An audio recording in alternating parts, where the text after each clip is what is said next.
of information that we can all partake and contribute to. So a lot of learning definitely ahead of us. Now, let's get some insights on the challenge of socially inclusive growth from our keynote speaker, Santiago Levy. Santiago is a non-resident senior fellow of the Brookings Institution's Global Economy and Development Program. Previously, he was General Director of Mexico's Social Security Institute, where he promoted legal changes to reform pensions and extend coverage to rural workers. He was also Deputy Minister at Mexico's Ministry of Finance, where he was the main architect of Progresa Oportunidades, the first national conditional cash transfer program promoting child education and health services for impoverished families. Ladies and gentlemen, please welcome Santiago Levy joining us via Zoom from Washington, D.C., USA.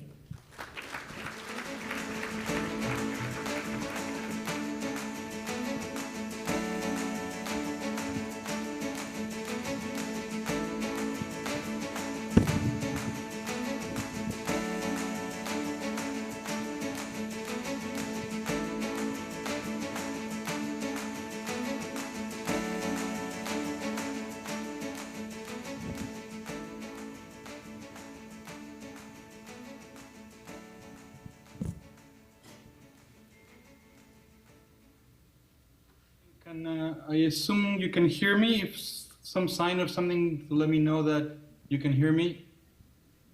Yes, we can hear you. Okay, terrific.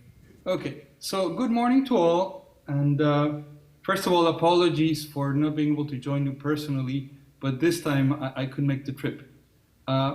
Many thanks to Wendy for inviting me. It really is a pleasure to join you again in your Social Protection Week. And I congratulate you because the program that Wendy was describing earlier sounds like truly fascinating and it would be wonderful to participate in person.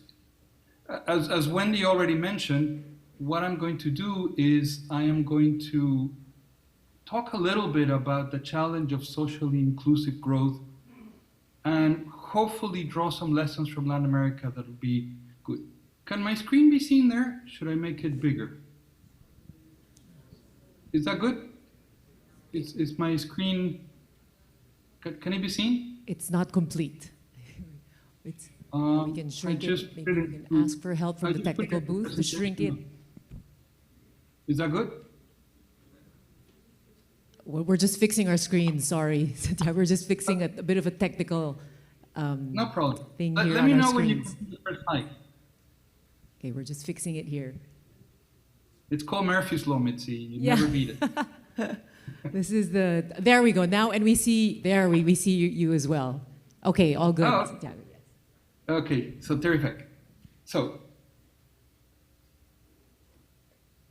one thing we know is that usually, not always, but usually economic growth is associated with growing income inequality.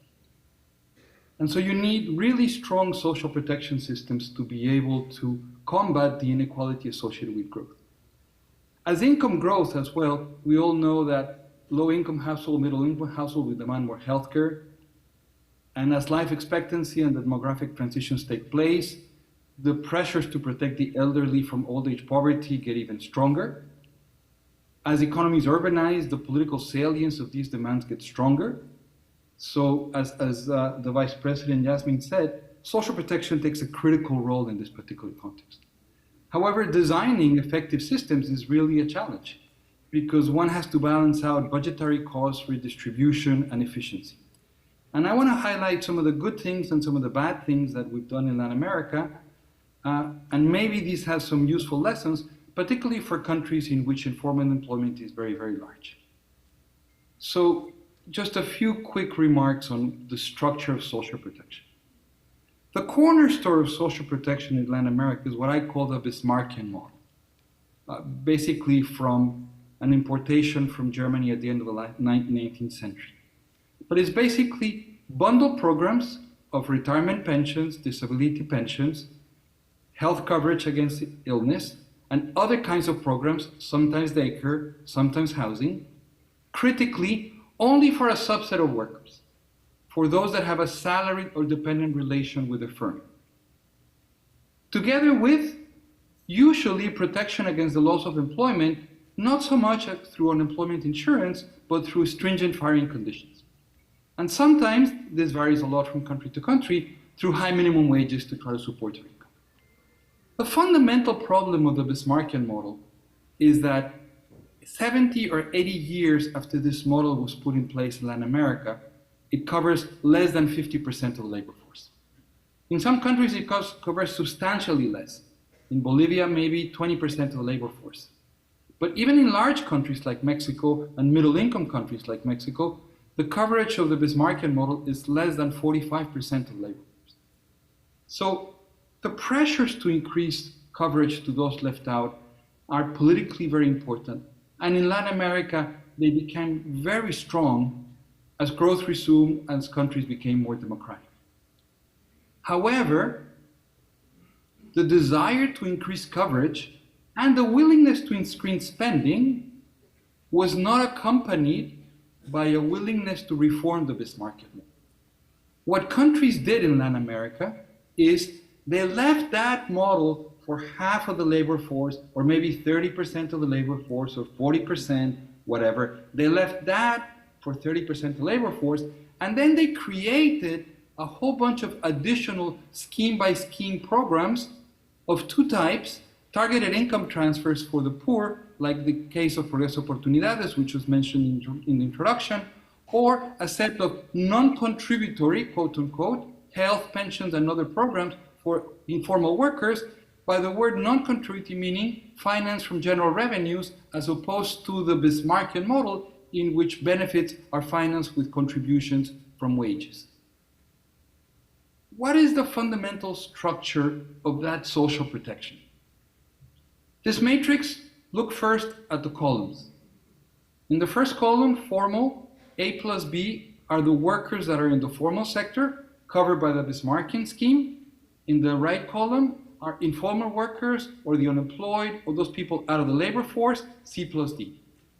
So the columns talk about insurance. The rows talk about income levels. The bottom row is about the poor, B plus D. The upper row is the non-poor, A plus C. And A plus B plus C plus D is the working age population of the country. Where is social protection interfacing here? Those that are in the first column, the formal guys, A plus B, they're going to get bundle, health, pension, and other programs financed from a wage-based tax. We call them social security contribution, but it's an earmarked wage-based tax. And they're going to be protected by strict firing regulations and minimum wages. Those guys in the right column, the informal guys, they're going to get whatever programs are out there for health, maybe a non-contributory pension program. These are going to be paid from general revenues. And if firms are involved, there are no firing regulations, there are no minimum wages. So from the point of view of firms, if you look at this matrix, you say, workers in A plus B, I have to pay for the benefits, and in addition, I have to pay minimum wages and dismissal regulations, but in C plus D, I don't. And that's the structure of insurance. Separately, we have income transfers. Those are not for the informal. Those are for the poor. Those are for the guys that are in B plus D. Often these income transfers take the form of conditional cash transfer programs like Progresa, with some behavioral conditions associated with nutrition, going to school. We all know this. The critical point is that this architecture was not planned. This architecture was the result of an ad hoc process over decades of adding programs and programs in response to the wish, to the desire, very valid, to increase the coverage of social protection. A few numbers to understand what are the problems with this. The first matrix on the upper left side is a transition matrix for the employment survey from the Dominican Republic. Column formal, informal, unemployed, out of labor force, the same as rows. The columns refer to the 1919, the rows to 2018. This is panel data, so we're following the same individuals through 1 year. Take the first row. Out of 100 workers who were formally employed in the Dominican Republic, 1 year later, only 78% were formally employed. 9.7 transited to informal, 3.3 transited to unemployment, 8% left the labor force. Similarly, for the second row, the third row, if you look at the numbers in the main column in red, what you see is that in any year, at least 20% of workers change status, from formal to informal, from informal to unemployed, from unemployed to eligible. The point I'm making here, there's a huge amount of transition, of churning in the labor market, and the notion that formal workers are always formal and informal workers are always informal does not square with the data. And we've done these transition matrices for many countries in Latin America, and they very much all look it. The second very important point is that since workers transit between formal and informal employment, over their lifetime, they don't spend a lot of time in formality. The last two rows in this matrix in point 2 have data from Colombia and data from Mexico. In the case of Colombia for 10 years, in the case of Mexico for only 20 years. Basically, what this data says is that if you look at the long term, in Colombia, workers were formally employed only 42% of the time that they could have been formally employed. In Mexico, the same. Workers were formally employed only 46% of the time that they could have been formally employed over the 20 years.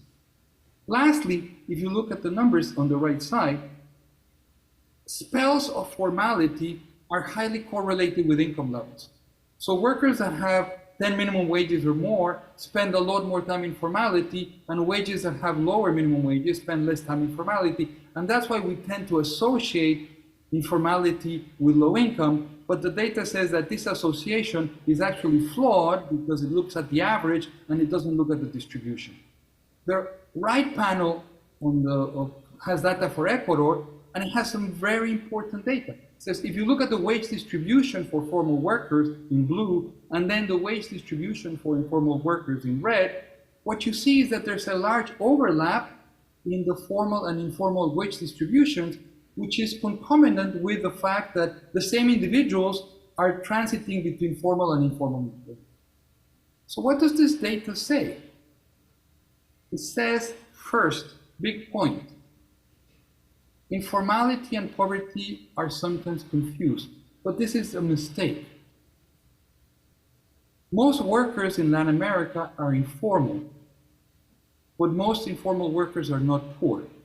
If I go back to the previous matrix here, there are more people in C than in B, so that even though most poor workers are informal, so that D is bigger than B, it's still true that C is bigger than B, so that most informal workers are not poor. We should not confuse informality with poverty. A lot of informal workers earn more income than some formal workers. The second thing about the structure of social protection is that spending varies tremendously depending on whether you're looking at targeted poverty programs, usually about 0.5% of GDP, versus the sequence of non-contributory health and pension programs for informal workers on the right column, which consume anywhere between 2 to 5% of GDP. There has been a problem in the academic literature and in the policy literature because CCTs in purple, which take about 0.5% of GDP, have received a huge amount of attention. And that is because they've been subject to very careful impact evaluations, and we all know they have a positive impact in nutrition, in enrollment in schooling, in enrollment in school, and so on and so on. Perhaps I'm partly responsible for this because I sort of began to push these evaluations of progress about 25 years ago, but there's a huge amount of academic literature, many papers from the World Bank, most likely a lot of papers from the Asian Development Bank as well, clearly from the Inter-American Bank, evaluating CCTs. But they only take about 0.5% of GDP. There's anywhere between 2 to 5% of GDP, and that is being spent on programs that are not income transfers, that are trying to provide insurance. And those programs are covering only people 0.5% of the time. So what is the problem with this architecture? First, insurance is going to be incomplete and erratic. If you're transiting between the Bismarckian protection, when you're formally employed, and non-contributory programs when you're informally employed. In the Bismarckian protection, we have coverage against disability and unemployment and maybe death. But when you have a non-contributory program, you're unlikely to be covered against disability and against death, and certainly you're not covered against dismissal risk and the loss of employment. And since poor workers or lower income workers spend more time in informality than higher income workers, incomplete and erratic protection impacts them more. So from the point of view of insurance, the system doesn't provide insurance to the people that need it most. Further, because workers spend part of the time in formality and part of their time in informality, many of them do not accumulate the required weeks of contribution to be able to get a pension. An example from my country. In Mexico, 1 out of 2 workers contributing for the retirement pension are not going to get a pension when they retire, not because they will not accumulate the 25 years of contributions that are required to get a pension. So insurance doesn't work for it. What do we know about the impact of this architecture on poverty? Huge literature that says that CCT-like transfers do improve indicators of human capital, but there's an emerging literature that says, careful, poor workers are accumulating more human capital, they're healthier, they have more years of schooling, they have better nutrition, but they're not getting higher productivity jobs. And there's an emerging literature that is saying sometimes CCTs can create informality traps because in some countries, Peru is an example, Ecuador is an example, access to the CCT is conditioned upon being legal. So graduation from CCTs, this is an important issue for countries that had a CCT for 10, 15 years. Graduation is obstructed, families repeat being in the CCTs because even though people have more human capital, they're not getting better jobs in the labor market because the labor market is characterized by high informality. And lastly, this scheme doesn't do very much for anyone. The Bismarckian model attempts to redistribute income from firms to workers by having firms pay for the social insurance benefits of workers.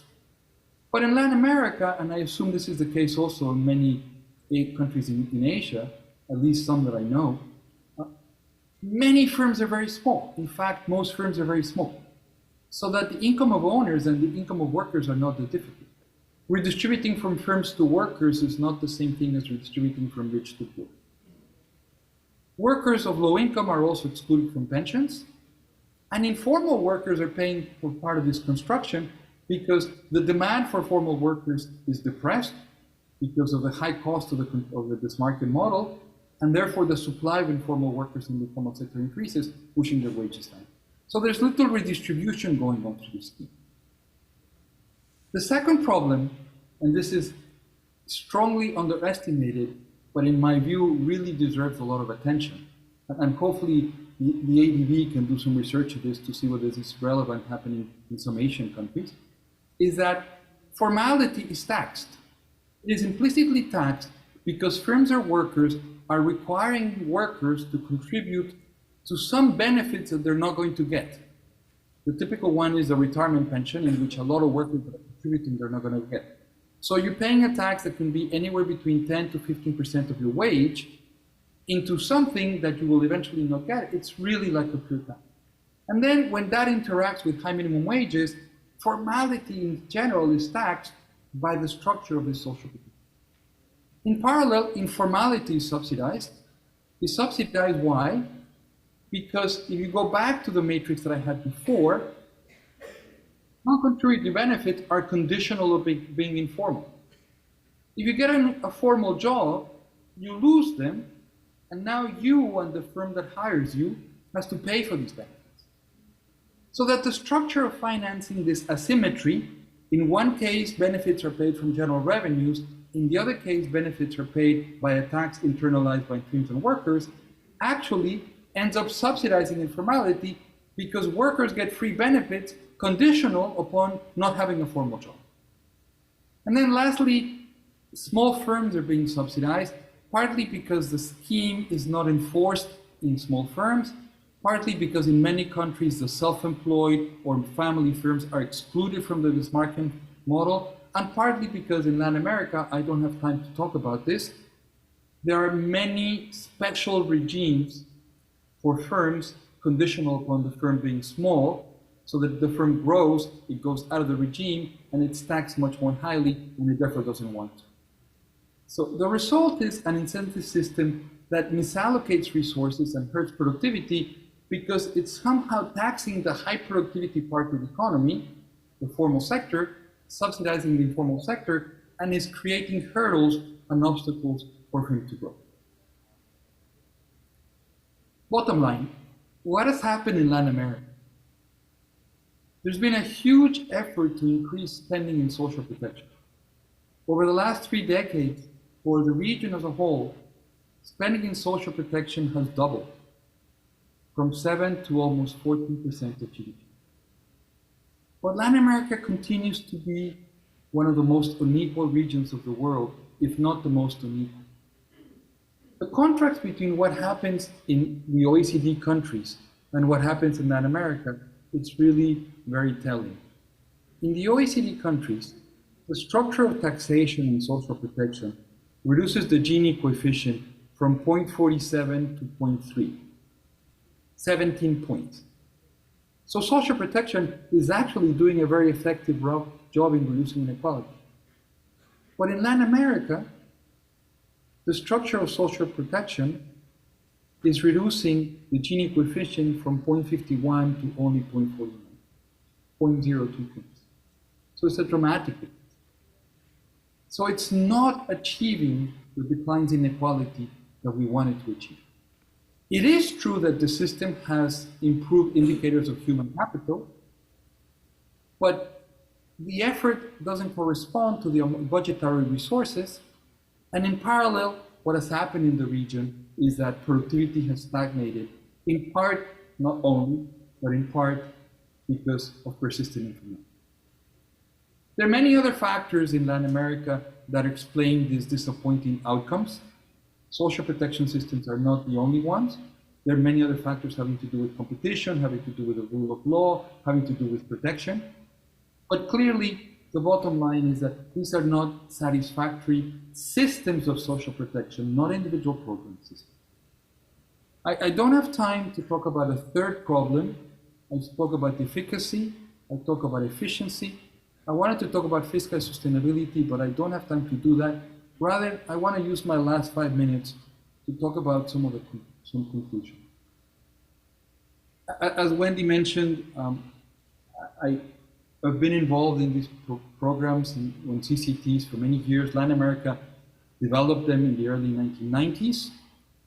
On balance, this was a positive innovation. It has reduced income poverty. It has improved indicators of human capital.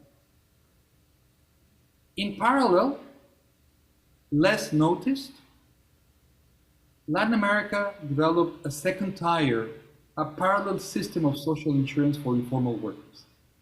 It created a patchwork of pension, health, daycare, and related programs, different scope, different quality, different. All this developed in a scheme-by-scheme basis, and not enough consideration was given to the impact of this overall architecture on firms and workers' behavior in the labor market. So one key problem of this dual social insurance architecture is that there is implicit a very unwanted trade-off. From the social protection point of view, what you would like to do is to continuously improve the social protection benefits that you give to informal workers. But if you do that, then you're making informality ever more attractive. And if you equalize the benefits of being informal to the benefits of being formal, but in one case you charge firms and workers for them, and in the other case they're paid from general revenues, this is going to hurt productivity. And this is a trade-off that you don't want. Secondly, this scheme doesn't adjust well to the dynamics of the labor market. In the initial video, there was a little talk about the gig economy and the transition of people between different jobs. But this whole construction is built around the notion of salaried workers and dependent worker, so it doesn't adjust well too dependent to the notion of technical change and changing the living. A third problem, another problem, a second one, is that there is sometimes a conflation of income transfers with insurance. When we talk about social protection, we talk about, this is the umbrella for both things, but we really need to make a much more sharp distinction between one and the other. And we have to discuss the impact on firms. So, as countries want to expand social protection, and we all heard VP Yasmin talk about the deep desire of the Asian Development Bank to engage with countries in Asia to expand social protection, I think we need to be aware of the problems that I'm describing and to think carefully about the ways to minimize them. A key suggestion is to develop a long-term vision. A long-term vision of what the desirable social protection system is going to be. And even you implement it gradually, it is important to have it because this will avoid improvisation and ad hoc reaction to political pressure or to shocks, like COVID and like that. So, last observation, policies for growth and policies for social protection cannot walk separate paths. We need to have a much more holistic view of socially inclusive growth, and we need to have a much more holistic view of social protection systems if they're going to help social protection growth. I'm going to stop here, and I'm going to leave it up to Mitzi. I think I spent 25 minutes.